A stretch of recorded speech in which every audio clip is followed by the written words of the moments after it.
I came here 5 years ago and I didn't know no English, so I have to find a place where I have to learn so I can success, get a job.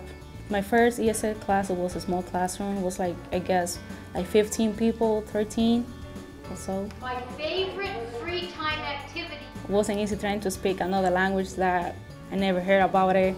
I never know stuff, I only know thank you, okay, that's it. Before you can work in the kitchen at Rhode Island Hospital, we need you to be able to understand English and to speak English and to read English. We communicate in English in our assembling of patient trays. The trays print in English, and you have to know what the different foods are in English. I took 3 ESL classes at Genesis Center, and then I took the Stepping Up program, Healthcare Exploration. They give a free program for CNA classes, home care, like taking care of people. After the classes, we have to do an internship at the hospital, and it was like for 4 weeks. Then after that, we start applying online. What we like about the Stepping Up program is we know when we're working with them, we're getting quality employees. They've given them the training that they need on how to be good, conscientious, reliable employees, which is what we need. And I got the interview and I got the job. It's like the first day of school. You're just scared, you don't know what to expect for people. Alba's very bright, and that helps her in her job. A few years ago, after I got my job at Rhode Island Hospital, I went to CCRI. Molly Soon, a member from Genesis Center, helped me to do that. When I first met Alba, it was in one of my introductions to the classroom when I entered her classroom and invited students to pursue their higher education. So I was able to draw her attention about college, because that was one of her goal, was to pursue her higher ed. I did the OCU Placer test where they're gonna know how my ESL level is.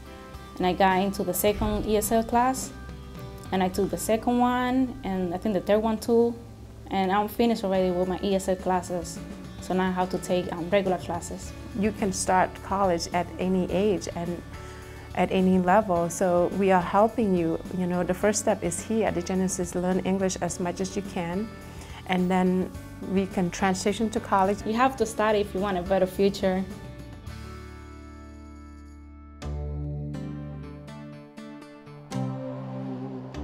We are in Nilo, Warwick Hotels.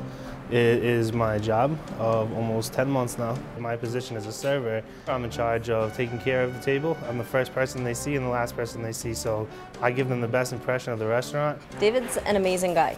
He very hardworking, big heart, great dad, very dedicated, kind of go above and beyond for just about anybody. The time between when I dropped out of school and when I went to CCAP was about a 10-month period.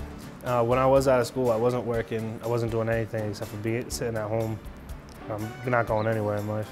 CCAP is actually mainly for your GED. That's the first thing that I went there originally for. After going there, they introduced me to summer employment, their resume classes, their interview skills classes, all the other things that they had. My counselor's name is Dina, and she's been great to work with. David came to us last year.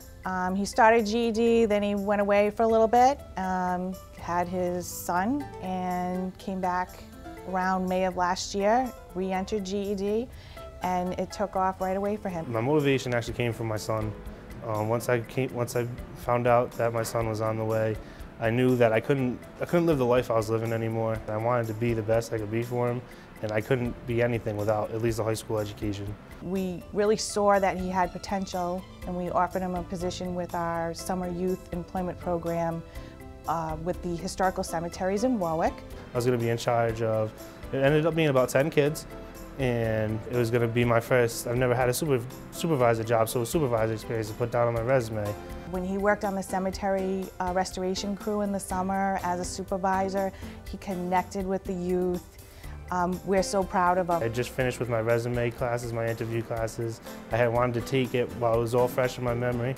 And I went on just a big job hunt one day, and this was actually the third place I went. I came in with my resume, walked up to my manager, got an interview right there on the spot, and hired right on the spot. It was a Sunday, and I started the very next Thursday. I don't think I would have been able to get the job without what I learned at the Skills Center. Before going into interviews, I was very shaky, very one-word answer to questions. Now I was more open, told her a little bit about myself before we even started the interview. He's very good with people, very easy to communicate with. The staff here it's more of like a family or a team atmosphere opposed to just coworkers, which is an amazing environment to have. He fits right in. We work with the US military and the fire service to help develop better textiles for protection of the end user. So we make soldiers safer and firefighters safer. I started in 2006, just myself, and then in 2007 I hired Bethany Pollock. When I started at Propel, it was a very small business. It was just Claire at the time, and she had just begun selling to the contractors a webbing product. So a lot of it at the beginning was managing that product. A lot of our work became more and more research and development focused, particularly with funds from the Small Business Innovation Research Program, those grants. And there's a lot of technical writing that needs to be done. If you work at Propel, you're going to need a number of different skills. But I also think that you can train. For example, in the Governor's Workforce Training Grant, we use that to help Bethany hone her skills to write proposals. As a small business owner, I think we did twice the amount of training we would have done without the Governor's Workforce Board funding. I did a one-day course from an SBIR coach that was presented at Worcester Polytech, where he covered the basics of Small Business Innovation Research Grant proposal writing from start to finish. We did other training via the web, some specific seminars that were webinars that fit in nicely to a day. I would say that the training has given her more confidence. She's quite a confident individual, but more confidence to be able to know that she's on the right path to the answer. I think I am a better writer now. Remember when we were trying to figure out the peel and shear? Instead of coming to me and saying, should I do it this way? She'll just do it and then send it to me and say, I've done it this way, what do you think? So each lot we've done will have a burst. We just did, for a client, a proposal in response to the Rapid Innovation Fund broad agency announcement. I think we had 25 pages to write. If you're writing a 25-page R&D proposal, it takes about 80 to 160 hours of work. And so if we can farm that work within the company and share it, rather than the burden falling primarily on me, it's going to help us be able to grow the business. And that's exactly what has happened as a result of her training. Over the last 12 months, we've grown 100%.